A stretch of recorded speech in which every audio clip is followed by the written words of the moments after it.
এটা কখনো ভোলা উচিত নয় যে ভগবান আর মানুষের মধ্যে অনেক পার্থক্য আছে। তিনি কোড়ে আঙুলে গোবর্ধন পর্বত ওঠাতে পারে, সাধারণ মানুষকে বলুন না 5 মিনিট অন্তত একটা পাথর হাতে ধরে থাকুক, কিছুক্ষণ পরে রেখে দেবে। ভগবান এত অসুরকে বধ করতে পারেন, সাধারণ মানুষ পারে? তো ভগবানের অন্যান্য লীলাগুলো আমি করতে পারবো না, শুধু এই লীলাটা বেছে বেছে করব, এটা তো বোকামি। আর সাধারণ মানুষ ভগবানের এই লীলাটা শ্রবণ করুক, তার থেকে তার ভক্তিভাব বাড়ুক, তাতে কোনো অসুবিধে নেই। কিন্তু সে যদি এটা অনুকরণ করার চেষ্টা করা তো দূরের কথা, ভাবনাও যদি থাকে, সেটা বড় মহা অপরাধ হবে।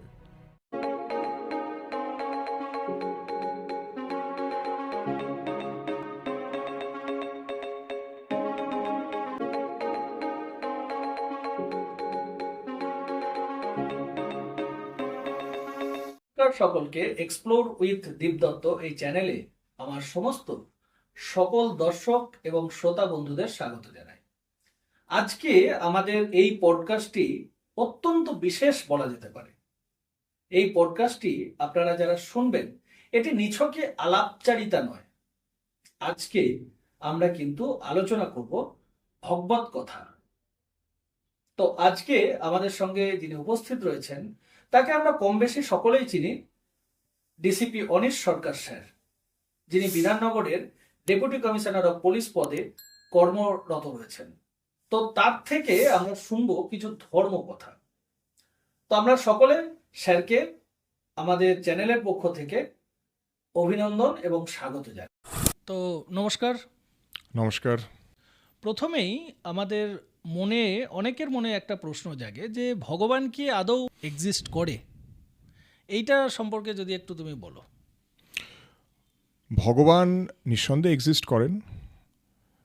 আজকে যদি একটা সাধারণ প্রশ্ন করি যে আমরা যে এখন বেঁচে আছি, জন্মের আগে আমরা কোথায় ছিলাম, জন্মের পর মানে মৃত্যুর পরে কোথায় যাব, এই উত্তরটা কিন্তু কোনো বিজ্ঞান বা কোনো রকমভাবে আমি কিন্তু আধুনিক যে সাবজেক্টগুলো আছে সেটা থেকে আমি পাবো না। কিন্তু যদি আমরা শাস্ত্র ঘেঁটে দেখি, তাহলে সেখানে এই ব্যাপারে অনেক কিছু বলা আছে। শুধু সেটাই নয়, দেখুন ভগবান আছেন কি না সেটা বোঝার জন্যে কিছু মানে ধরে নিন সায়েন্স যেমন এক্সপেরিমেন্ট বলে, ধরে নিন একটা জিনিস যদি সত্যি সেটা প্রমাণ করার জন্য আমাদের নানা রকম এক্সপেরিমেন্ট করে সেটা দেখা যাচ্ছে হচ্ছে কি হচ্ছে না, পরীক্ষা নিরীক্ষা করা হচ্ছে। ঠিক সেরকমভাবে অনেক এরকম মনীষীরা আছেন বা যাদেরকে সিদ্ধ পুরুষ বলা হয়, তারা ভগবানের সাথে নিত্যলীলা করেছেন, এরকম শাস্ত্রে বলা আছে। আজকে যদি আমি আপনাকে বলি যে আইনস্টাইনের যে থিওরি, সেটা কি আপনি মেজার করে টেস্ট করে বলতে পারবেন? কেউ না কেউ করেছে, আপনি হয়তো পারবেন না, কিন্তু সেই যে করেছে সেটা যে সঠিক হয়েছে সেটার বিশ্বাস আপনার আছে, অনেকে সেটা করেছে। ঠিক সেরকমভাবে যারা সিদ্ধ পুরুষ, এরকম অনেক মানে শাস্ত্রে বলা আছে, বহু এরকম গল্প আছে, বহু কথা আছে, তারা যে অনুভূতিগুলো করেছেন, যাদের সাথে ভগবান নিত্যলীলা করেছেন, তারা মিথ্যে কথা বলছে এটা বলার কোনো কারণ তো নেই। যদি সেটা না থাকে তাহলে নিত্যলীলা করেছেন কে? ভগবান করেছেন। যদি ভগবান নিত্যলীলা করে থাকেন তাহলে নিশ্চয়ই ভগবান আছেন, নাহলে কেন করবেন? এটা আলাদা কথা যে আমরা বিজ্ঞানের যে পরিভাষা আমরা জানি, সেই পরিভাষা দিয়ে ভগবান কেন, আত্মাকেও দেখা সম্ভব নয়। সেটা তো ভগবদ্গীতাতেই বলে দেওয়া আছে যে আত্মাকে আমরা আমাদের পঞ্চ ইন্দ্রিয় দিয়ে দেখতেও পারবো না, শুনতেও পারবো না, জানতেও পারবো না, অনুভবও করতে পারবো না, হয়তো অনুভবও করতে পারবো না, কিন্তু তার মানে এটা তো নয় যে আত্মা নেই। আমরা মনুষ্য যতটা আমরা জানি, আমি ভগবানের কথা দূরেই ছেড়ে দিলাম, ফিজিসিস্টরা বলছেন যে পুরো ইউনিভার্স, একটা ইউনিভার্সের বিষয়ে আমরা 10% জানি, 90% জানি না। আর হয়তো এই 90% জানাটা কোনো একজন ব্যক্তির পক্ষে সম্ভবই হবে না, সেটার কারণ আছে। তো আমরা মানুষ যদি 90% না জানি ইউনিভার্সের বিষয়ে, কিন্তু আমরা এটা তো জানি যে ইউনিভার্স নিশ্চয়ই আছে, তো তার বিয়ন্ড কিছু নেই, এটা কি করে আমরা বলতে পারি? ভগবানকে জানা, ভগবানের সাথে কথা বলা, ভগবানের সাথে লীলা করা বা ভগবানের লীলায় অংশগ্রহণ করার যে প্রক্রিয়া আছে সেই প্রক্রিয়ার মাধ্যমে আমরা হেঁটে দেখি, তারপরে এই প্রশ্নের উত্তর দেওয়া হোক। বাহ, অদ্ভুত সুন্দর। তো আমাদের যখন ভগবান আছেন, এরপরে একটা কোয়েশ্চেন আপনাকে আমি জিজ্ঞাসা করছি, যেটা হলো ভগবান তাহলে থাকেন কোথায়? ভগবান থাকেন গোলক বৃন্দাবনে, শাস্ত্রে স্পষ্ট বলা আছে। ভগবানের যে স্থান বিভিন্ন জায়গায় যেটা বলা আছে, দেখুন একরকমভাবে তো ভগবানকে বলা হয় সব জায়গায় বিরাজমান, কিন্তু ভগবানের যে নিত্য স্থান, সনাতন ধর্মে আমরা যে ধর্মগ্রন্থগুলো পড়েছি সেখানে স্পষ্টভাবে বলা আছে কে কোথায় থাকছেন, কি করছেন। আর সেখান অবধি পৌঁছনো সম্ভব নয় এরকম নয়, কিন্তু সেখানে যদি পৌঁছতে হয় তাহলে বলা হয় যে মানে বহু জন্ম লাগতে পারে, বহু জন্ম নাও লাগতে পারে। সেইটার ব্যাপারেই তো শাস্ত্র অধ্যয়ন।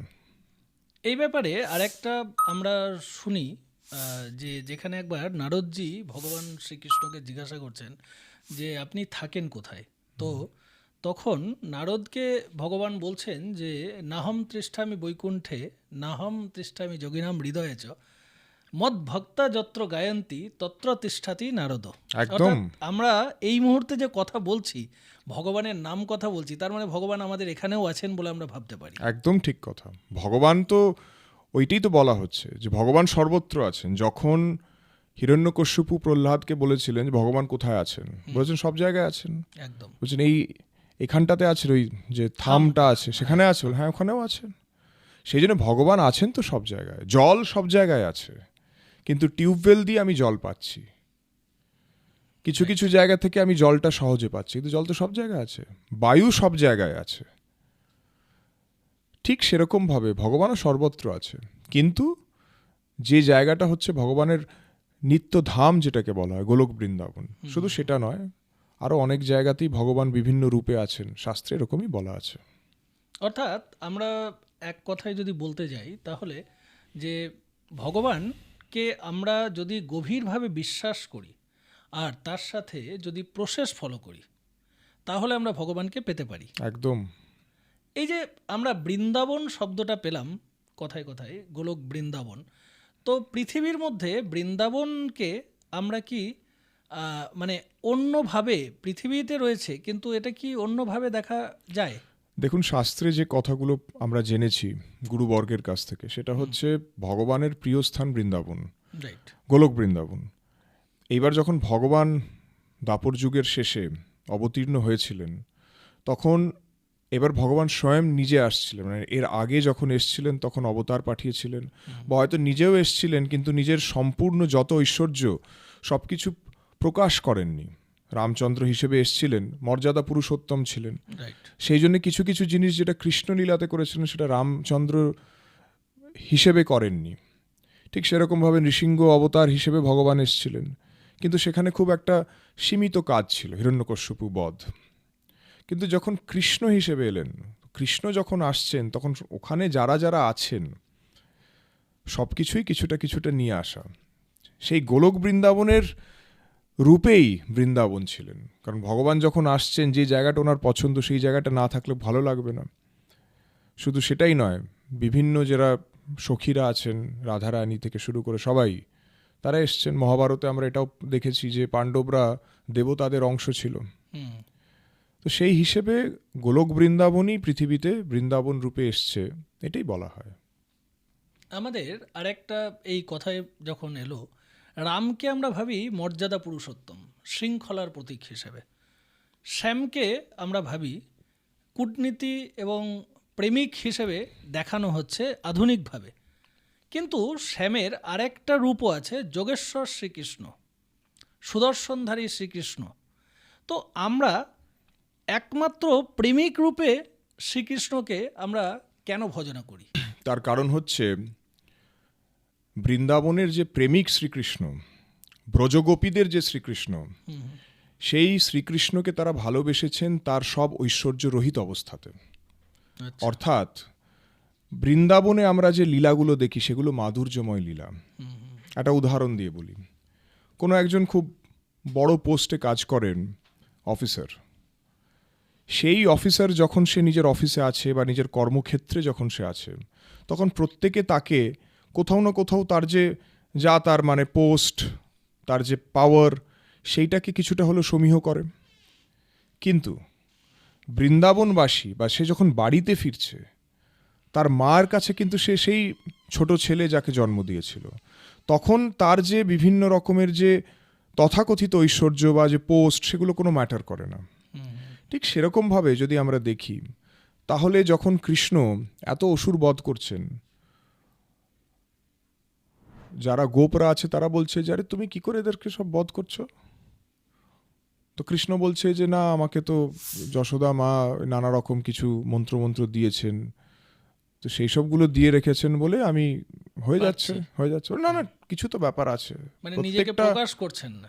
না, ব্যাপারটা হচ্ছে আমি সেটাই বলছি। তারপরে বলছে যে না না, তুমি ঠিক করে বলো। তখন ভগবান বলছে আমি তো ভগবান। তখন হাসছেই, দেখো কি বলছে, এই আমাদের কানাই ভগবান বলছে।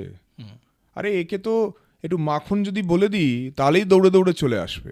অর্থাৎ ভগবান নিজের যত ভগবত্তা, ঐশ্বর্য, সেগুলো দেখালেও ব্রজগোপীর কাছে ঐশ্বর্যটা প্রাধান্য নয়। প্রাধান্য হচ্ছে, প্রধান কি হচ্ছে, যে সে হচ্ছে আমাদের প্রিয় কানাই। মানে ভগবানকে যে ভালোবাসা, সেখানে কিন্তু তার ঐশ্বর্যের দরুন কোনো রকম এক্সপেকটেশন বা ঐশ্বর্যের জন্যে ভালোবাসা হচ্ছে সেটা নয়। অর্থাৎ এটা হচ্ছে পিওরেস্ট ফর্ম অফ লাভ। এটা হচ্ছে একজন ডিভোটির জন্যে হাইয়েস্ট ফর্ম, যেখানে তিনি ভগবান, তিনি চাইলে কি না দিতে পারেন, কিন্তু তাদের সেগুলো প্রয়োজন নেই। অন্যদিকে অর্জুনের কথা দেখুন, বিশ্বরূপ যখন দেখাচ্ছে তখন অর্জুন যাকে এখন সখা ভাবছে, ওই বিশ্বরূপ দেখে ভাবছে আরে বাবা আপনি তো ভগবান, আমি তো বড় ভুল করে ফেলেছি।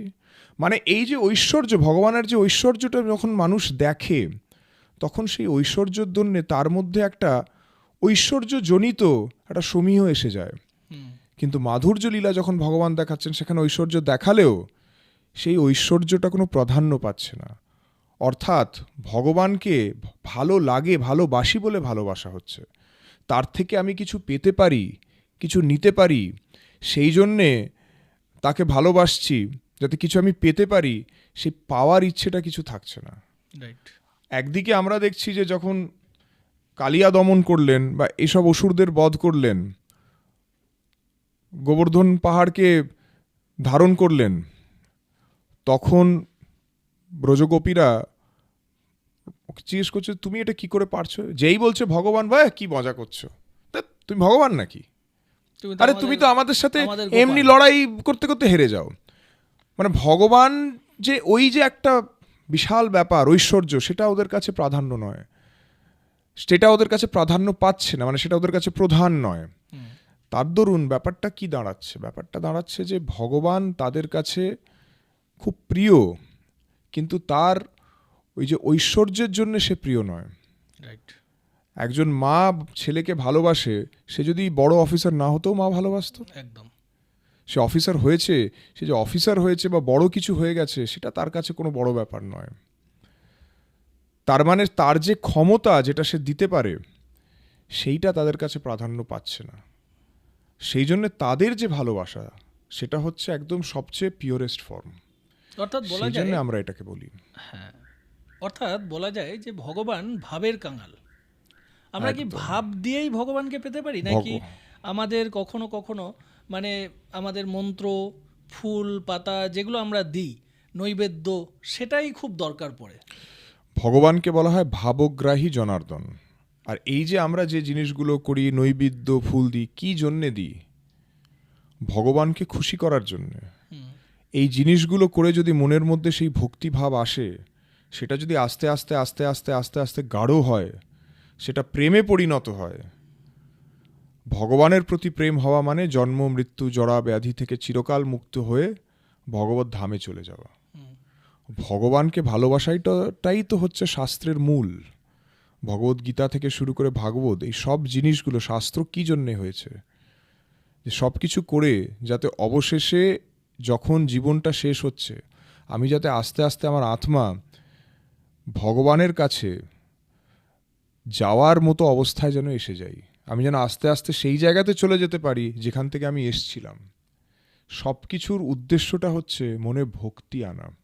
তুলসী মহারানীকে আমরা জল সিঞ্চন করি, সেখানেও মন্ত্রে এটাই বলা আছে যে আমি জল সমর্পণ করছি, আপনি প্রসন্ন হন, আপনি ভগবানের প্রিয়, যাতে আমার ভগবানের প্রতি ভক্তিটা আসে। রাইট। শাস্ত্রে বিভিন্ন যে পন্থা আছে সব কিছুর মূল কিন্তু শেষমেশ গিয়ে ভগবানকে ভালোবাসা, যেটা হচ্ছে ভক্তি। তার কারণ আমরা মায়াময় জগতে আছি, আর এই মায়াময় জগতের থেকে যদি বেরোতে হয় সেটা ভগবানের ভক্তি ছাড়া সম্ভব নয়। ভগবানেরই সৃষ্টি মায়া, কিন্তু সেখান থেকে যদি বেরোতে হয় ভগবানের প্রতি ভালোবাসা ছাড়া সেটা থেকে বেরোনো সম্ভব নয়। শাস্ত্রে এটাই বলা আছে। অন্য আমরা যদি দেখি ব্রজগোপীদের, তারা বিভিন্ন ঋষিমুনিরা বহু তপস্যা করেছিলেন, কিন্তু সব তপস্যা করেও হয়তো সেই ভগবান অবধি পৌঁছতে পারছে না। তারা ব্রজগোপী হয়ে ভগবানকে ভালোবেসে, ভগবানের সৌন্দর্যে মুগ্ধ হয়ে ভালোবেসে, এই ভালোবাসাটা যেই স্থাপন হলো, তাদের মুক্তির পথ খুলে গেল। এই যে এতক্ষণ আমি খুব মোহিত হয়ে শুনছিলাম, যাই হোক, ভালোবাসা ভগবানকে যখন মানুষ করে, তো আমার একটা কোট মনে পড়ছে, যেটা হচ্ছে চৈতন্য চরিতামৃত অথবা চৈতন্য ভাগবতে রয়েছে, যে আত্মেন্দ্রিয় প্রীতি ইচ্ছা ধরে কাম নাম, কৃষ্ণেন্দ্রিয় প্রীতি ইচ্ছা তারে বলি প্রেম। তো একদম ঠিক। কৃষ্ণকে আমরা যে ভালোবাসতে পারবো, এই ভালোবাসার জন্য কিভাবে ভালোবাসা যায়? প্রথম হচ্ছে প্রারব্ধ, মানে, আর দ্বিতীয় হচ্ছে বৈষ্ণবদের সংস্পর্শ, সাধু কাকে বলা হয়? রাইট। কেউ একটা বস্ত্র এক রকমের পরলেই সে সাধু হয়ে যায় এরকমটা নয়। সাধু সে যে ভগবানের কথা বলে। সাধু সঙ্গ করা মানে সেখানে ভগবানের কথা হচ্ছে, আর যেটা আপনি প্রথমেই বলছিলেন রাইট। যে ভগবান কোথায় বাস করেন, গোলক বৃন্দাবন, অযোধ্যা, দ্বারকা, মথুরাতে তো করেন, কিন্তু যেখানে তার ভগবানের কথা কথা হচ্ছে, যার কথা কীর্তন হচ্ছে, সেইখানটাতে ভগবান উপস্থিত থাকেন। তো তাহলে কেউ যদি সাধু সঙ্গ করে তাহলে সেটা হয়। এর প্রশ্ন হচ্ছে যে সাধু সঙ্গ তো সহজে হবে না। কারুর যদি দুর্মতি হয়, জড়জাগতে এত আবদ্ধ হয়ে আছে, তা সাধু সঙ্গ তো সহজে হবে না। সেই জন্যে বৈষ্ণবেরা কথা বলার কথা বলেন, যে যদি একটুখানিও ভগবানের কথা কানে চলে গেল, খাবার ভেবে যদি একটু প্রসাদ জিহ্বার মাধ্যমে যদি গেল ভেতরে, খাবারের স্বাদ যাই হোক না কেন, কিন্তু এই যে ভগবানের ছোঁয়া জিনিস যে যাচ্ছে, তাতেই কিছুটা তার প্রারব্ধ হচ্ছে। যতটা প্রারব্ধ হবে ততটা তার একটু রুচিটা বাড়বে। যত রুচি বাড়বে তত সে কিছুটা হলে ভগবানের কথার অন্তত শুনবে। কানেও যদি সেটা যায়, আস্তে আস্তে চিত্ত পরিবর্তিত হবে। যত সেটা হতে থাকবে তত আস্তে আস্তে পরিস্থিতি তাকে ভগবত কথা, সাধুসঙ্গ, কীর্তন এটার দিকে নিয়ে যাবে। এটাই হচ্ছে পন্থা। হরিকথা বলার মানেটা কি? ট্রেনটাকে অন্তত ট্র্যাকে উঠিয়ে দেওয়া। এইবার কোনো এক সময় যদি ইঞ্জিন চালু হয়ে যায়, ট্রেনটা অন্তত পথে চলা শুরু করবে। কারণ ট্রেন যদি ট্র্যাকেই না থাকে তাহলে কি করে যাবে? সেই জন্যে হরিকথা বলাটাকে সবচেয়ে বড় সমাজসেবাও বলা হয়। অন্যান্য সমাজসেবা মানুষ করে, খুব ভালো কথা। আজকে আপনি যদি কারুকে খুব সুন্দর করে খাওয়ান, দুপুরে খাওয়ালে রাত্রে খিদে পাবেন এরকম তো নয়। একদম। কিন্তু যদি প্রসাদ পাওয়ান, খিদে হয়তো পাবে, কিন্তু এই যে প্রসাদ যেটা ভগবান নিজে খেয়েছেন, কিছু হলেও ভগবানের একটা ছোঁয়া তার উপর আসবে। ভগবান যখন যখন অবতীর্ণ হয়েছেন, সবাইকে মুক্তি প্রদানই করেছেন। আমরা পড়ি যে অসুর বিনাশ করেছেন, কিন্তু ওটাকে বলা হয় যে ভগবান মারতে নেই, ভগবান তারতে হ্যাঁ। ভগবানের হাতের আর মৃত্যু হচ্ছে, তার তো মুক্তি তো এমনি হয়ে গেল। ভগবানের হাতে সবাই মৃত্যুও যে হয় তা নয়। ভগবানের হাতে মৃত্যু পাওয়াটাও বিশাল বড় ব্যাপার। সেটা সেরকম তার ভক্ত কোনো কারণে সে চ্যুত হয়ে এসছে, বিরূপভাবে ভগবানের সাথে একটা আদান প্রদান করছে, ভগবানের হাতে মৃত্যু পাচ্ছে, সেটা বড় ব্যাপার। কিন্তু ভগবান যখন আসছেন, তার দর্শনে, তার কথা শ্রবণেও মানুষের মঙ্গল হচ্ছে। আর হরিকথা মানে হচ্ছে নাম এবং নামই এক, মানে ভগবানের নামে ভগবান বিরাজমান। কলিযুগে সেটাই বলা হয়। তো এই কথা যদি মানুষের কানে যায়, কিছুটা হলে ভগবানের ছোঁয়া হলে তার মঙ্গল হয়। এই যে নাম আর নামই এক, এই কথাটা আমরা অন্যান্য সব কীর্তনের আগে আমরা শুনি, হরির নামৈব হরির নামৈব হরির নামৈব কেবলম নাহং গতিরন্যথা, এই যে শব্দটা বা এই যে পংক্তিটা রয়েছে, তো নাম আর নামই এটা এক কি করে হতে পারে? ভগবানের ব্যাপার সেরকমই। ভগবানের ব্যাপার সাধারণ মানুষের মতো তো নয়। সাধারণভাবেই একটু ভাবনা চিন্তা করি। রাইট। কোনো বিশেষ লোক আছে, অনেক সময় দেখবেন যে তার নাম ভাঙিয়ে অনেক কিছু হয়ে যাচ্ছে। একদম। তো সাধারণভাবে ভেবে দেখুন, সে নেই কিন্তু তার নাম ভাঙিয়ে সে থাকলে যা হতো সেরকম কিছুটা হলেও কাজ হয়ে যাচ্ছে। তো এটা তো ভগবানের কথা হচ্ছে।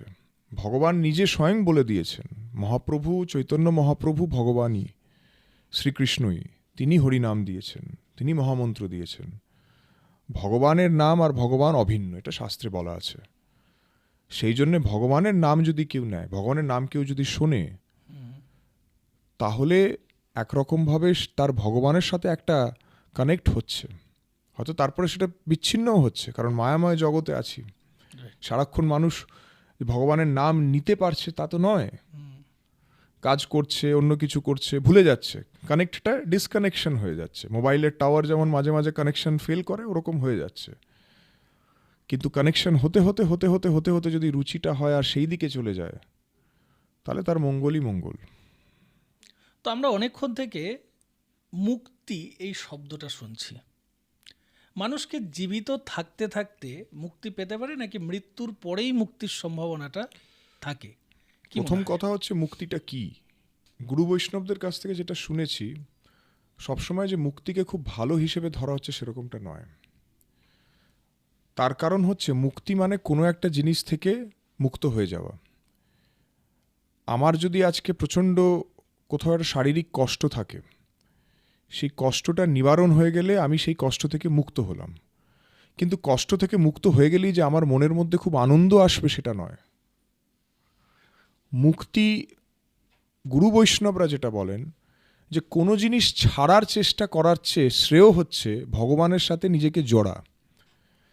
আমি কোনো কিছু যদি ছাড়তে চাই, তাহলে যে আমার মনে আনন্দ আসবে সেটার কোনো শিওরিটি নেই। আর মানুষ সবসময় আনন্দ চায়। আমরা যাই করি, ভালো খাবার খেতে চাই, কোথাও পার্টি করতে যাই, ভালো গাড়ি চড়তে চাই, ভালো বাড়িতে থাকতে চাই, কী জন্যে? যাতে আমি আনন্দে থাকতে পারি। কিন্তু জড়জগতে যখন লোকে আসে তখন আনন্দ সবসময় পাওয়া যায় না। যে জিনিস থেকে আজকে আমি আনন্দ পাচ্ছি, কালকে হয়তো সেটা থেকে আনন্দ নাও পেতে পারি। একদম। আজকে একটা মোবাইল ফোন আমায় খুব আনন্দ দিচ্ছে, নতুন ব্র্যান্ড, যেই তার বেটার ব্র্যান্ড আসবে আর আমার বন্ধু কিনবে, তখন আর এই ফোনটা ভালো লাগবে না।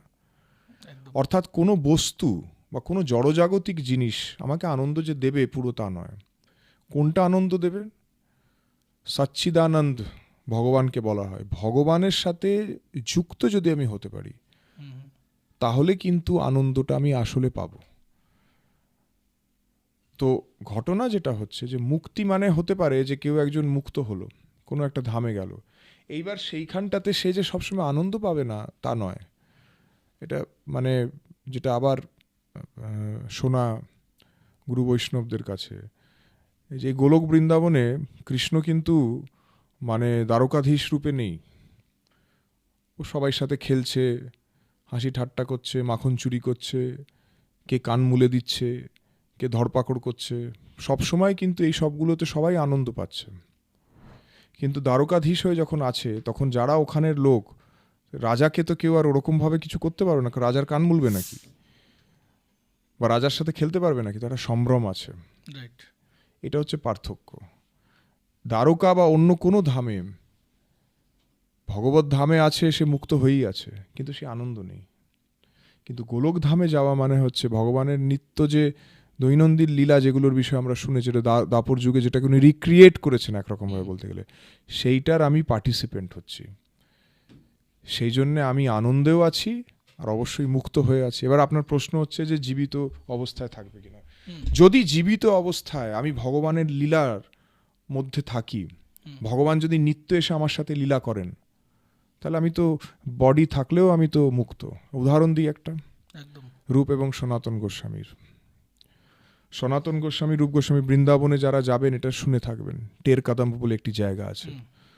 ভগবান ওখানে যেতেন আর তারপরে মানে বন্ধুদের ডাকতেন, ওইখানটাতে বসে একটা বৃক্ষ আছে, ওখানে দেখানো যায় প্রচুর শাখা প্রশাখা, ওখানে ভগবান বসে বন্ধুদের সাথে খাওয়া দাওয়া করতেন যখন গোচারণ করতে যেতেন।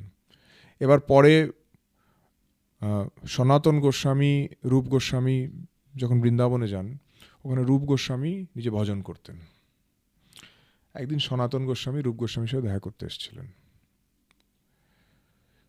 তো রূপ গোস্বামী ভাবলেন যে ওনারা তো মাথুকড়ি করে খেতেন, আর কি খেতেনটা কি, ওই একটু আটা নিয়ে সেটাকে জল দিয়ে একটু মিশিয়ে ওইটুকু খেতেন, আর কিচ্ছু নয়। সনাতন গোস্বামী এসছেন, দাদা। রূপ গোস্বামী ভাবলেন যে দাদা এসছে যদি একটুখানি ক্ষীর খাওয়াতে পারতাম, এইটুকু ভেবেছেন। সনাতন গোস্বামীকে বলেছেন যে দাদা তুমি বসো, আমি দেখি কি তোমার জন্য আয়োজন করতে পারি।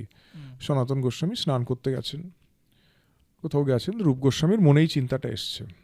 কিছুক্ষণ পরে একটা ছোট্ট গোয়াল বালিকা এসছে, এসে বলছে যে বাবা এনাও ক্ষীর দিয়েছে। তো বলছে যে ক্ষীর, তুমি কে, কোথা থেকে এসছো? বলছে আমি পাশের এতেই থাকি, আমাদের আজকে আমার বাড়িতে নতুন বাছুর হয়েছিল, তো বাছুর হওয়ার পরে এই প্রথম দুধ আর কি গরু দিচ্ছে, সেইটার জন্য আনন্দে একটা ক্ষীর করা হয়েছে। রূপ গোস্বামী ভাবলেন যে বাবা, আমি ভাবলাম আর ক্ষীরও এসে গেল, ভালোই হলো। সনাতন গোস্বামী ফিরেছেন, ফিরে বলছেন যে কেউ কি এসছিল? রূপ গোস্বামী বললেন যে হ্যাঁ, এই ক্ষীরটা কোথা থেকে এলো? বলল হ্যাঁ এসছিল। কে এসছিল? একটা ছোট্ট গোয়াল বালিকা এসেছিল। কোথা থেকে এলো? বলছিল এই পাশের গ্রাম থেকে এসছে। বললো পাশের গ্রাম থেকে? চলো তো দেখি তো কোথায়। খুঁজে দেখলেন যে ওরকম কোনো গ্রাম বা সেরকম কোনো বালিকা নেই। স্বয়ং রাধারানী রূপ গোস্বামীর এই ভাবনা চিন্তাটাকে মাথায় রেখে এসে দিয়েছেন। সনাতন গোস্বামী রূপ গোস্বামীকে বললেন যে দেখো, তুমি না এরকম ভেবো না, আমরা এখানে রাধারানীর সেবা করতে এসেছি, তুমি এটা ভাবলে, তুমি কি কিছু ভেবেছো? বলে আমি ভাবলাম যে আপনাকে যদি একটু ক্ষীর খাওয়াতে পারতাম। বলে তুমি এটা ভেবেছো? এখন সনাতন গোস্বামী রূপ গোস্বামীকে বললেন যে তুমি কিন্তু এরকম আর ভেবো না, দেখো আমরা এখানে রাধারানী আমাদের স্বামিনী, তাকে সেবা করতে এসছি রাজপাট সব ছেড়ে। উল্টে তুমি এটা ভাবলে বলে স্বামিনী নিজে তোমার এই মনোবাঞ্ছাটাকে পূর্ণ করার জন্য ক্ষীর দিয়ে গেল। আমরা সেবা করতে এসছি ওনার, উনি উল্টে যদি আমাদের সেবা করেন সেটা তো খুব ভুল হয়ে যাবে। এই যে রূপ গোস্বামী, সনাতন গোস্বামী, এনারা কি মুক্ত পুরুষ নন? যিনি একটা জিনিস ভাবছেন, ভগবান রাধারানী সেটা করে দিচ্ছেন। কেউ যদি সেই রকম ভাবে সেই ভক্তি স্তরে পৌঁছয়, তাহলে দেহ ত্যাগ করার আগেও সে একরকম ভাবে মুক্তই থাকবে। ভগবান যদি তার সাথে নিত্য লীলা করেন, তাহলে কেন নয়? সেই জন্য যদি এটা প্রশ্নটা হয় যে থাকতে থাকতে কি এটা সম্ভব, নিশ্চয়ই সম্ভব হয়েছে। তো এই যে এত ভগবানের, যেটা প্রথমেই বলছিলাম, ভগবান যে যাদের সাথে লীলা করেছেন সেটাই ধরাধামেই করেছেন, ওই দেহ থাকাকালীনই করেছেন। তা কত গল্প আছে, টোটা গোপীনাথ থেকে শুরু করে কত এরকম আমাদের গল্প আছে। তো সেই জন্য সেরকম ছেলের রূপে শ্রাদ্ধ পর্যন্ত করেছেন। হ্যাঁ, টোটা গোপীনাথ যখন দেহ সময় যখন হয়ে গেছে, তখন গোলকধামে এনারা চলে গেছেন। তো সেই জন্যে যারা সিদ্ধ পুরুষ, যাদের সাথে ভগবান নিত্যলীলা করছেন, তারা মুন্মুক্ত বলাটাই ঠিক হবে বলাটা। এরকম আমরা তো বৃন্দাবন গেলে এরকম প্রচুর নিদর্শন রয়েছে। একজন হরিদাস গোস্বামী ছিলেন, তটিয়া স্থান যেটা রয়েছে, তো ওখানেও এই ধরনের প্রচুর নাকি আমরা নিদর্শন পাই। এরকম তুমি যদি আরেকটা কোনো ভক্ত কথা, শুনতে বেশ ভালোই লাগছে আমাদের, ভগবত কথা যখন হচ্ছে, তো ভক্ত কথাটা একটু যদি শোনা যায়। আরেকটা ভক্তকথা এরকম অনেক আছে, আরেকটা যদি বলা যায় সনাতন গোস্বামীরই বলা যেতে পারে। তো ওনাকে বড়া বাবা বলা হয়। মদনমোহন মন্দিরে ওনার ভজন স্থান ছিল, এখন তো বিশাল হয়ে গেছে মদনমোহন মন্দির, আগেও হয়েছিল। তো এবার এক সময় তো প্রধানমন্ত্রী ছিলেন আলাউদ্দিন হোসেন শাহ, তো বিশাল বৈভব ছিল। একজন কোনো ব্যাপারী কন্যার বিয়ে দেবে, কিন্তু কিছু ধন সম্পত্তি একটু মানে কম পড়ে যাচ্ছে। তো ভাবলেন যে যাই বৃন্দাবনে গিয়ে সাধুদের জিজ্ঞেস করি, সাধুদের অনেক ক্ষমতা থাকে, যদি আমার সমস্যার সমাধান হয়। তো উনি যান, গিয়ে বিভিন্ন জনকে বলেন। তো সবাই বলে যে আমরা আর সাধু বৃন্দাবনে আপনি এসছেন, সেখানে আর ধন সম্পত্তি কোথা থেকে দেব? তবে হ্যাঁ, আমাদের এখানে বড় বাবা আছেন, সিদ্ধ পুরুষের মতন, বা তার চেয়ে কিছু কম নন, আপনি ওনাকে গিয়ে জিজ্ঞেস করে দেখুন, উনি যদি কিছু বলেন। তো উনি যান সনাতন গোস্বামীর কাছে, গিয়ে বলেন যে এই ব্যাপার। সনাতন গোস্বামী বললেন যে আপনি যদি আগে আসতেন, আপনাকে আমি তো, আমার কাছে তো পরশ পাথরও ছিল, সেটা আমি দিয়ে দিতাম। আগে তো আমার প্রচুর বৈভব ছিল, আমি তো সব ছেড়ে ছুড়ে এখানে এসে গেছি, এখন কোথা থেকে আমি আপনাকে ধন সম্পত্তি দেব?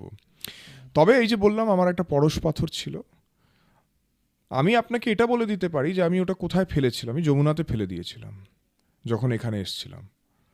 ওই যমুনা থেকে যদি আপনি লোকজন লাগিয়ে ওটাকে বার করতে পারেন, ওটা আপনার পরশ পাথর, আপনি পেয়ে গেলেন, আর কি সমস্যা? যা চাইবেন হয়ে যাবে। ঠিক আছে, তাহলে কোথায় যাব? বললেন যে অমুক জায়গাতে আমি ফেলেছিলাম, আপনি লোক লাগিয়ে দেখুন। খুব খোঁজাখুঁজি করে পরশ পাথর পাওয়া গেল। এসে বললেন যে এই তো এটা আমি পেয়েছি। বলে ঠিক আছে, ভালো, আপনার মঙ্গল হবে, আপনি নিয়ে চলে যান। এবার সে আধপথ গেছে, গিয়ে আবার ফিরে চলে এসছে। সনাতন গোস্বামী বললেন কি হলো এবার, আপনি ফিরে এলেন?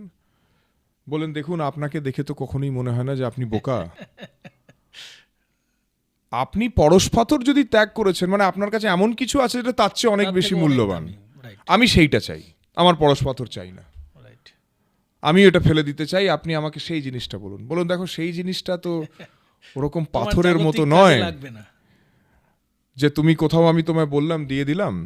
সেটা হচ্ছে হরিনাম, যেটার আমি ভজন করি। সেটার পদ্ধতিগতভাবে যদি তুমি করতে থাকো, তাহলে তার ফল তুমি পাবে। এটা কোনো বস্তু নয় যেটা পেলেই লাভ হলো না হলো।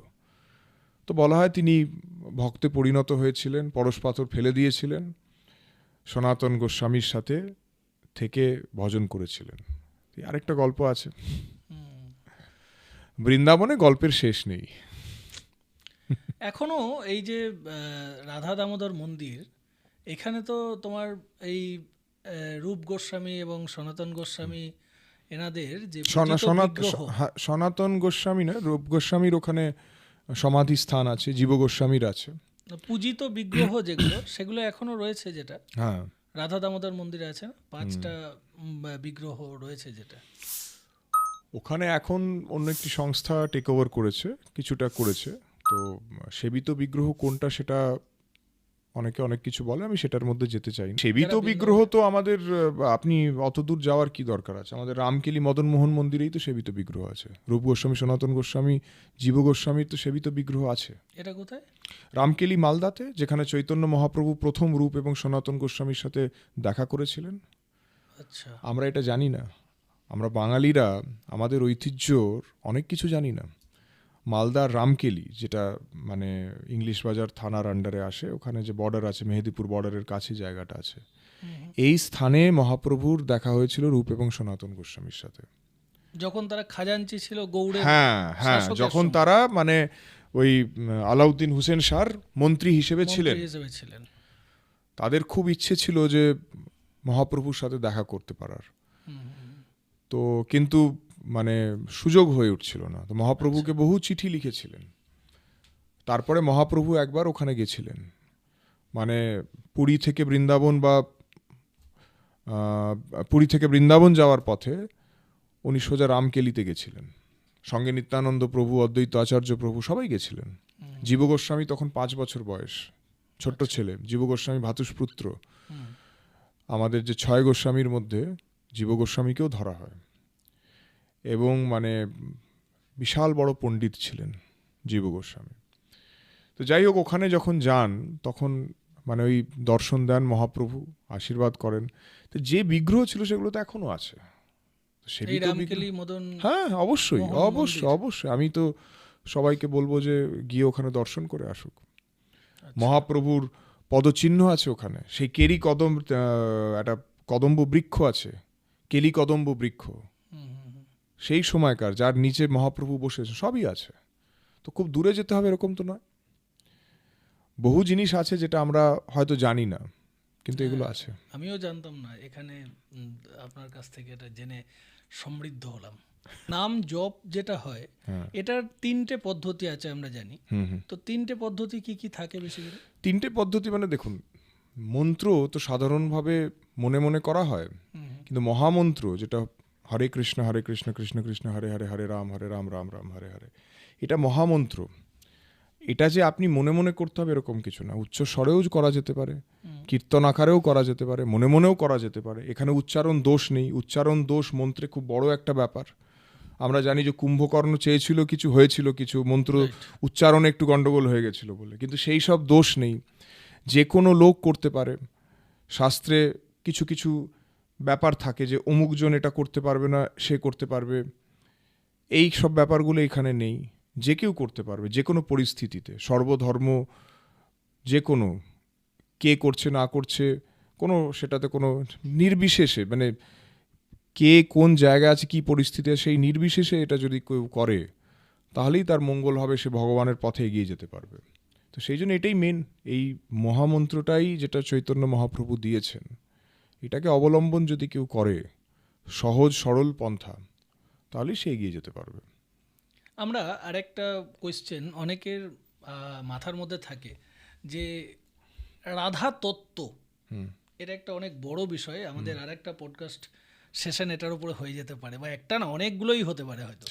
তো যাই হোক, তো রাধা তত্ত্বের যদি একটু সংক্ষিপ্ত আকারে বলো, যে অনেকের মনে থাকে না কোয়েশ্চেন, যে আমাদের শ্রীকৃষ্ণ, ভগবান শ্রীকৃষ্ণ, তিনি শুধু রাধাকে নিয়ে লীলা করে গেলেন, তারপরেও এতগুলো তার স্ত্রী ছিল, রুক্মিণী দেবী, সত্যভামা দেবী এবং পর তারপরেও। তো এই যে জায়গাটা, এই জায়গাটাকে যদি আমরা রাধার তত্ত্বটাকে তুমি যদি একটু বুঝিয়ে বলো, যারা একদমই ভক্তির জগতে হয়তো সবে প্রবেশ করছে তাদের জন্য। দেখুন, রুক্মিণী দেবী থেকে অন্যান্য যারা আছেন তারা লক্ষ্মী দেবীর বিভিন্ন রূপ বলা হয়, কিন্তু রাধা হচ্ছেন স্বয়ং শ্রীকৃষ্ণ। মানে যদি রাধার আবির্ভাবের দেখা যায় তাহলে কৃষ্ণ থেকে রাধা এসছেন, বাকি সব ওনার থেকে এসছে। শাস্ত্রে সেই ব্যাপারটা বলা হয়েছে। সেই জন্যে মানে নারী রূপে কৃষ্ণ হচ্ছেন রাধা, মানে নারী রূপে কৃষ্ণ ইজ রাধা, আর পুরুষ রূপে রাধা হচ্ছেন কৃষ্ণ। রাধা আর কৃষ্ণ অভিন্ন, এটাই হচ্ছে রাধা তত্ত্ব। এবং রাধা রানীর যে ভক্তি ভাব, সেটাকে বলা হয় সর্বশ্রেষ্ঠ। ওনার যে প্রেম, কৃষ্ণের প্রতি যে প্রেম, সেইটা একজন ভক্তের ভগবানের যে হাইয়েস্ট লেভেল অফ প্রেম, সেইটা। এটা নিয়ে বহু গল্প আছে। সত্যি কথা বলতে জগন্নাথের যে রথযাত্রা, সেটা তো সেটা নিয়েই আছে। কিরকম? 16,108 জন মনীষী, তারা ভগবানের সবসময় সেবা করছেন, কিন্তু সবসময় তারা দেখছেন যে ভগবানের মনের মধ্যে কিন্তু সবসময় মানে গোপীদের আর বিশেষ করে রাধারানী ওনার মন থেকে আর বেরোচ্ছে না। তো স্বাভাবিকভাবে একটু তো খারাপ লাগবেই। তো সব গেছেন হচ্ছে যশোদা এই দেবকী দেবীর কাছে, যে আমরা এত এই করছি কিন্তু তবু উনি রাধারানীর কথা ছাড়তে পারছেন না, কেন এরকম? তো দেবকী দেবী বলেছেন যে দেখো, আমি তো মানে কৃষ্ণ যখন ছোট ছিল, যখন বৃন্দাবনে ছিল, তখন আমি তো তাকে দেখিনি সে কি করেছে, কিন্তু রোহিণী দেখেছে, রোহিণী মাতা, যিনি বলরামের মাতা ছিলেন, তো ওনাকে জিজ্ঞেস করো। তো ওনারা ওখানে যখন জিজ্ঞেস করতে গেছেন, তখন রোহিণী দেবী বলেছেন যে ঠিক আছে, আমি তোমাদেরকে বলবো যে ব্রজে কৃষ্ণ কি করতো, এখনও দেখছি, তখনও দেখেছিলাম, তো একটা শর্ত আছে, যখন আমি বলবো তখন কৃষ্ণ বলরাম যেন এখানে ঢুকতে না পারে। তো তোমরা এমন ব্যবস্থা করো যাতে দরজা টরজা একদম বন্ধ থাকবে, আমি তোমাদের বলবো কৃষ্ণ কি কি করেছিল ওখানে, আর দেখো যাতে ও ঢুকে না পড়ে। তো এবার ওরা কি করেছে, মহিষীরা সুভদ্রা দেবীকে পাহারাদার বানিয়েছেন। কারণ অন্য কোনো পাহারাদার যদি করেন তো ভগবানকে তো দ্বারকাধীশকে কে আটকাবে, কোনো এমনি সাধারণ প্রহরী তো আর আটকাতে পারবে না। সুভদ্রা দেবীকে ওখানটাতে দাঁড় করিয়েছেন যে কৃষ্ণ বলরাম আসলে আটকে দেবে। এবার যেখানে ভগবানের কথা সেখানে ভগবান যাবেনি, এটা ব্রজ কথা হচ্ছে। তো এবার ঠিক কৃষ্ণ আর বলরাম দুজনে ওখানে পৌঁছে গেছে, আমরা ঢুকবো ভেতরে, কি হচ্ছে দেখব। সুভদ্রা আটকে দিয়েছে, না যাওয়া যাবে না। এই করতে করতে তখন কৃষ্ণ বলল যে তাতে ঠিক আছে, আমরা তিনজনেই কান পেতে শুনি কি হচ্ছে কথা।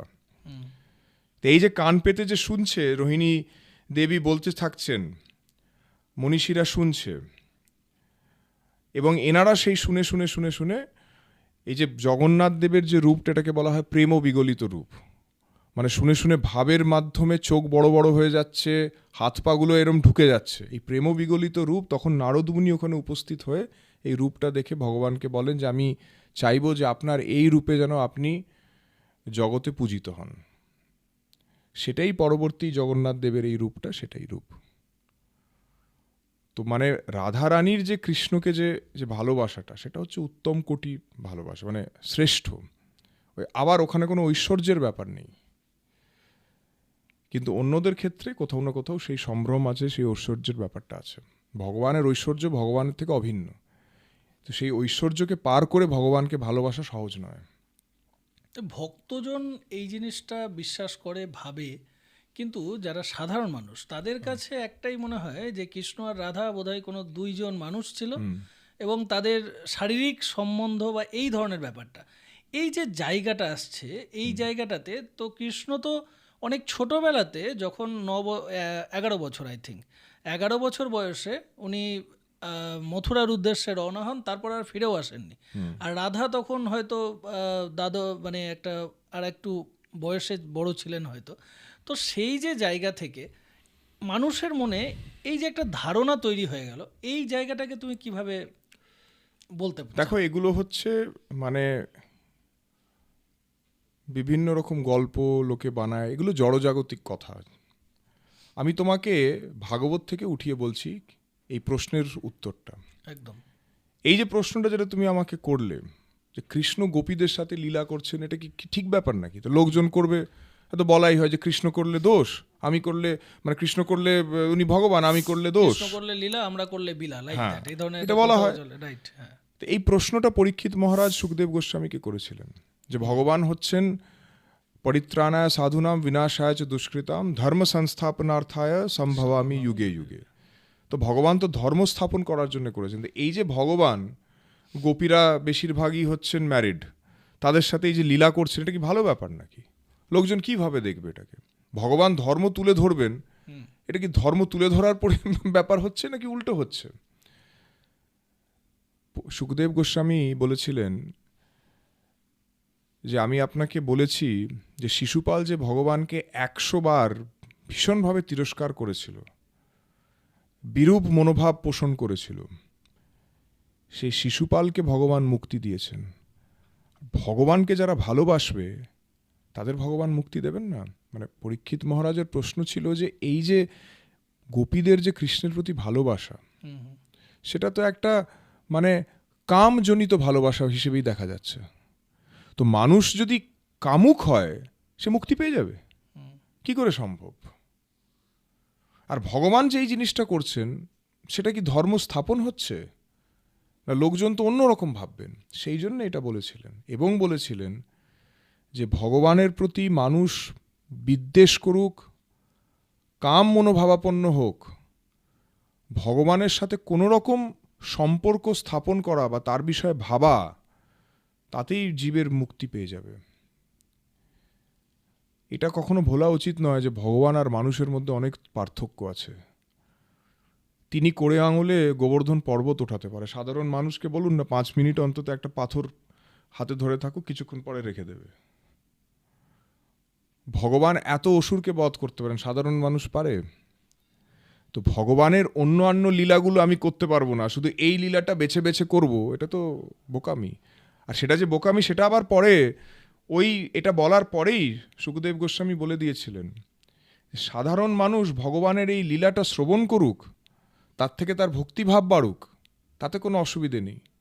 কিন্তু সে যদি এটা অনুকরণ করার চেষ্টা করা তো দূরের কথা, ভাবনাও যদি থাকে, সেটা বড় মহা অপরাধ হবে। তো যদি আমি একটা জিনিস পড়বো, সেটা মানবো, তার পরের জিনিসটা পড়বো না, সেটা মানবো না, এটা তো হতে পারে না। যারা এই কথাটা বলে, আমি বলি যে নিশ্চয়ই তারা করুক, কিন্তু বাকি কৃষ্ণ যেগুলো করেছে সেগুলোও করে দেখাক। একদমই তাই।